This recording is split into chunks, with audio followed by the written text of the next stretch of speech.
ठूस ला। अरे ई का रसमलाई में मक्खी तैरा था। तब इतना छोट कटोरी में मच्छर ना तैरी तका पानी वाला जहाज तैरी।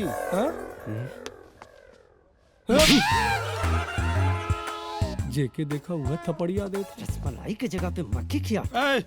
पंडित जी यहाँ वा।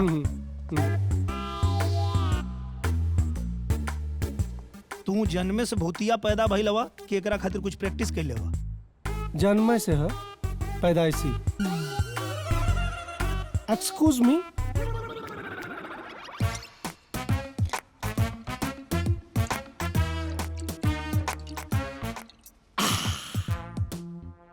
तेरा गम अगर न होता तो शराब मैं न भाई साहब, पीता। ई केकर गम हतो के जो हमेशा पियत रहेला? भाई साहब केहू का तहा, लेकिन ई ना पता केकर गम, पर केहू का गम हा। तेरा गम अगर न होता तो शराब मैं न पीता।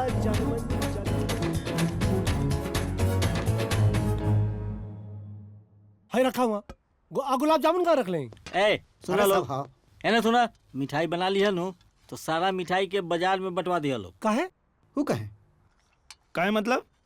अरे जब मिठाई के स्वाद लोग के जबान पे लागी, दुकान अपने आप चले लगी। सही। ये सही बात कहनी है। ठीक है चलो चाचा। ठीक। हे सही बात। तने सर अभी का एक सोडा का सोडा। ए, सोडा दे छोटू। और सोना बढ़िया से लगा के रख दिया अच्छे से, और गुलाब जामुन अमुन सब रख दिया। है सोडा दे। सोडा लाओ सोडा। और हाँ, जॉन भी फरमाइश हो कोई चीज ले आके रख दी। हाँ। वो लोग जॉन भी मांगे टाइम पे बन जाए चाहिए। हाँ हाँ, ठीक। लेबे गुड़ तू। नाम होगा के चाहिए काशी बनोले बड़ा काशी काशी। है ला भैया, घरों ले जाके खियाई है।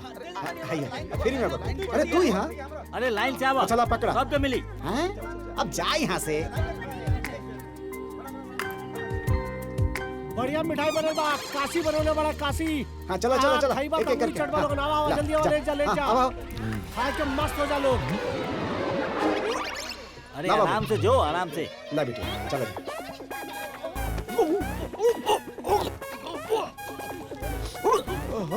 है कासी, और ये 2 डिब्बा काहे पे चल लेला हो? अरे ये डब्बा हमने दोनों खातिर। एक अच्छा। हम एक आप खा। हाँ। मस्त है, बढ़िया काट। मिठाई के बनेला खरे? अरे ई लोगन के लगा तो मिठाई बहुत पसंद आ गई बा।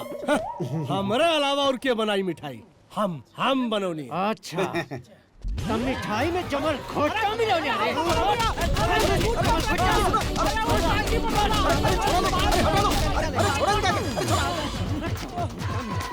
अरे कहाँ मर दे? मिठाई में ठीक बाड़ा।